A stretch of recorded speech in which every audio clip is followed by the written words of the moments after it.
हर मोमिन के दिल की है सदा मुस्लिम पर्सनल्लाह, न बदला है न बदलेगा मेरा मुस्लिम पर्सनल्लाह।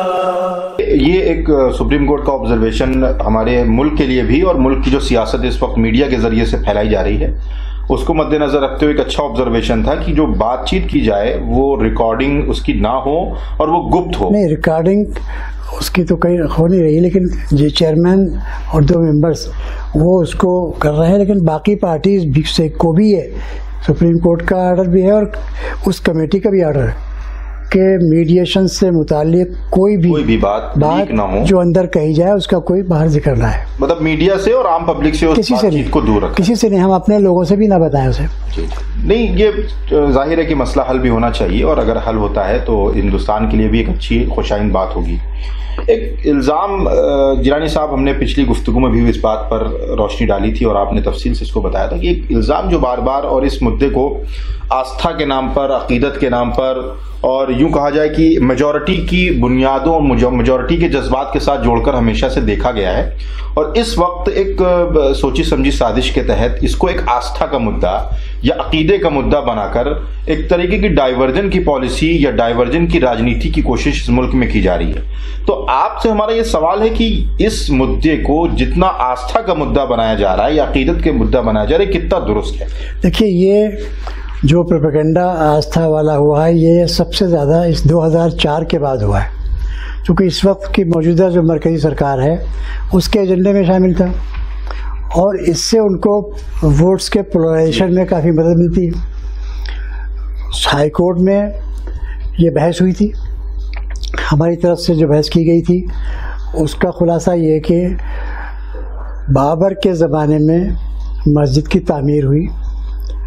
बाबर का दौर जब ये मस्जिद, क्योंकि मस्जिद में एक वो लगा हुआ था पत्थर जिसको जो हिस्ट्री में सबसे इम्पोर्टेंट समझा जाता है स्टोन इंस्क्रिप्शन, और उस पर 1528 सन आता है, जो हिजरी सन है उसका इक्विवेलेंट 1528 आता, और उसमें लिखा था कि ये मीर बाकी ने बाग में फरमूद शाह बाबर बनाया। तो इसलिए 1588 हम मान के चलते हैं बाबर का ज़माना। उनकी तरफ से 2 बातें कही गई। उनका पहला कहना यह कि सारे एक मंदिर तोड़ के ये मस्जिद बनाई गई और मंदिर राम जन्मभूमि का था। दूसरी बात उनकी तरफ से कही गई कि हमारा यह अक़ीदा है कि ये मस्जिद का जो डोम है, मिडिल डोम, उसके नीचे की जगह ये रामचंद्र जी की जाए पैदाइश है और हम हमेशा से उस पर पूजा करते रहे हैं।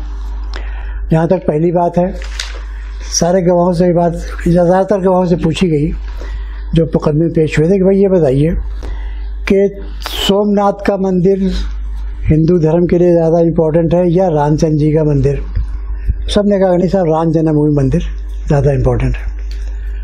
तो फिर ये सवाल था कि सोमनाथ के मंदिर का वाक़या तकरीबन 1030 ईस्वी के इर्द गिर्द आया है और सारे हिंदुस्तान क्या दुनिया भर की हिस्ट्री किताबों में वाक़या दर्ज है।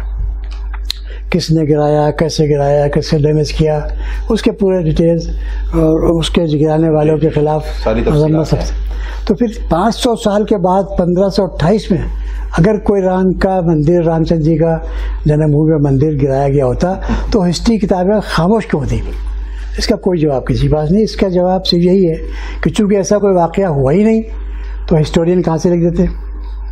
तो ये चीज़ हिस्ट्री की बुक्स में टोटली ना हिंदू हिस्टोरियन ने लिखा है, ना मुस्लिम हिस्टोरियन ने लिखा है, ना इंग्लिश हिस्टोरियन ने लिखा है, ना सिख हिस्टोरियन ने लिखा है, किसी ने लिखा। तो ये तो एक बात साबित होती है कि ये वाक़या हुआ ही नहीं।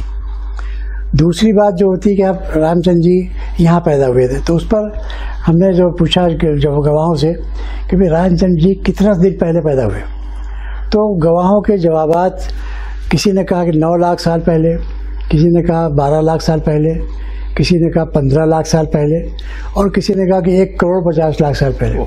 तो अब जो यही नहीं तय है कि रामचंद्र जी कब किस पीरियड में पैदा हुए, और 1-2 साल का फ़र्क नहीं है, लाखों साल का फ़र्क है।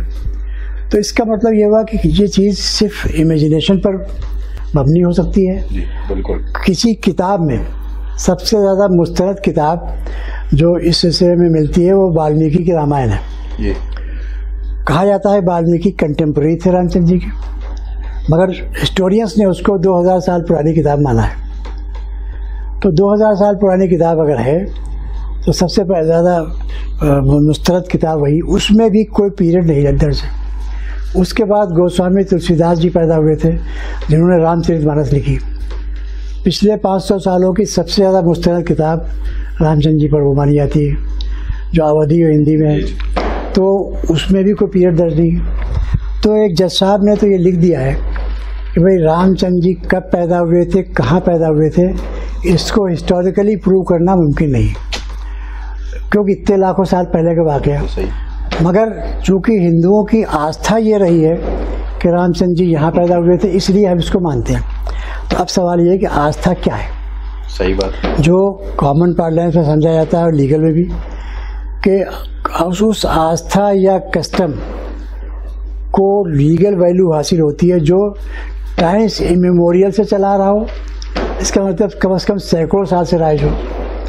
ये आस्था हिंदुओं की कि रामचंद्र जी उस बीच वाले गुंबद के नीचे पैदा हुए, ये बिल्कुल रिसेंट कही जा सकती है। इसलिए कि 1941 तक जो दावे हिंदुओं ने दायर किए, निर्भय अखाड़ा ने दायर किए, उसमें कहीं पर ये नहीं लिखा गया कि इस जगह पर जो बीच वाले गुंबद के नीचे की जगह यहाँ ये राम जन्मभूमि है, बल्कि उसमें इस इमारत को मस्जिद दिखाया गया 1941 में।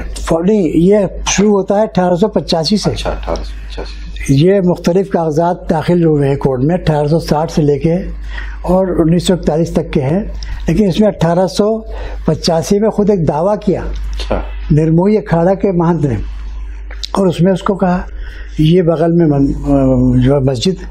तो अगर आस्था ये होती हिंदुओं की 1885 में कि नहीं मस्जिद के बीच के गुंबद में की जगह राम जन्मभूमि है, तो उसमें लिखा होता। बिल्कुल सही बात। कहीं उसमें नहीं लिखा दावे में।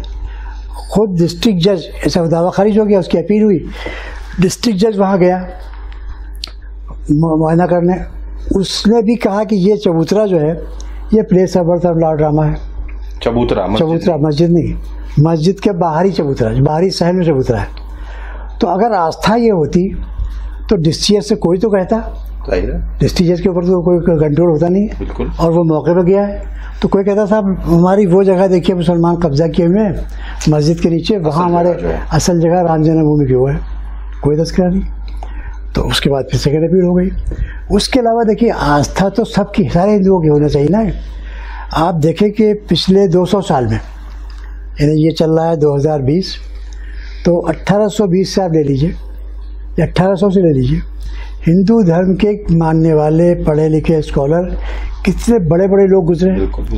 स्वामी विवेकानंद से लेकर और पंडित गोविंद बल्लभ पंत तक एक सीरीज़ है, डॉक्टर मदन मोहन मालवीय, पंडित जवाहरलाल नेहरू, पंडित मोतीलाल नेहरू, खुद महात्मा गांधी जिनके मुंह से मरते वक्त भी हे राम निकला, और इसी तरह से डॉक्टर राजेंद्र प्रसाद, सरदार वल्लभ भाई पटेल, खुद अयोध्या में डॉक्टर ये हमारे लोहिया, और दूसरे जो इलेक्शन बाद में लड़ते बड़े सोशलिस्ट स्कॉलर हैं, नरेंद्र देव, आचार्य नरेंद्र देव, ये अयोध्या वही करने वाले थे फैजाबाद के।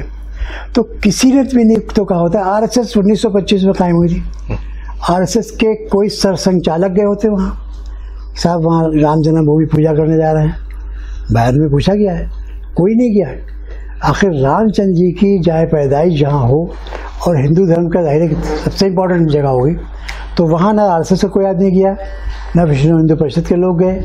ये 1989 के बाद 1989 में जो दावा दायर हुआ है भगवान श्री रामलीला के नाम से, उसमें ये बात सब लोगों ने कही है। तो फिर ये आस्था कैसे? तो इसलिए हम कहते हैं कि आस्था जो है ये इधर जो पिछले 1950 के बाद के पीरियड है इसमें डेवलप हुई है, या 50 से 49 से समझ लीजिए, और इसका प्रोपेगेंडा 2014 के बाद हुआ है। और चूँकि हमारे मुसलमान जो जाते हैं मीडिया वगैरह पे वो इस बात से वाकिफ़ नहीं, तो वो उसको रिवर्ट नहीं कर पाते। बिल्कुल सही बात है। आस्था को हमें कहना चाहिए बहुत सिद्ध कि भाई आस्था साबित करो। आस्था हमारी शुरू हुई, क्योंकि हमारी ज़मीन से मुताल्लिक़। वो कहते हैं मक्का मदीना आपकी ज़मीन से मुताल्लिक़ नहीं है, यहाँ मस्जिद पर आपने कब्जा किया है, मस्जिद में मूर्तियाँ रखी हैं जबरिया, और ये हम नहीं कह रहे हैं, ये उस दावे में कहा गया जो बयान तहरीर में दाखिल किया गया है, जो डिस्ट्रिक्ट मजिस्ट्रेट फैज़ाबाद ने दाखिल किया है, SP फैज़ाबाद ने दाखिल किया है और स्टेट ऑफ यूपी ने दाखिल किया है। उसमें लिखा है कि चोरी से मूर्तियाँ 22 दिसंबर 1949 की रात में रखी गई और ये जगह कभी मंदिर नहीं रही है, ये जगह हमेशा मस्जिद रही है।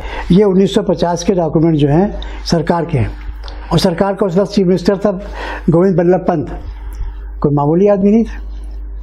तो इस लिहाज से हमारा कहना है कि आस्था कतई साबित नहीं है। तो अगर ये आस्था साबित हो जाए कोर्ट में तो कोर्ट तय करेगा उसको, तो यकीनन कोर्ट उस पर फैसला देगा, और अगर आस्था साबित नहीं होती है तो कोर्ट इसको रिजेक्ट कर देगा।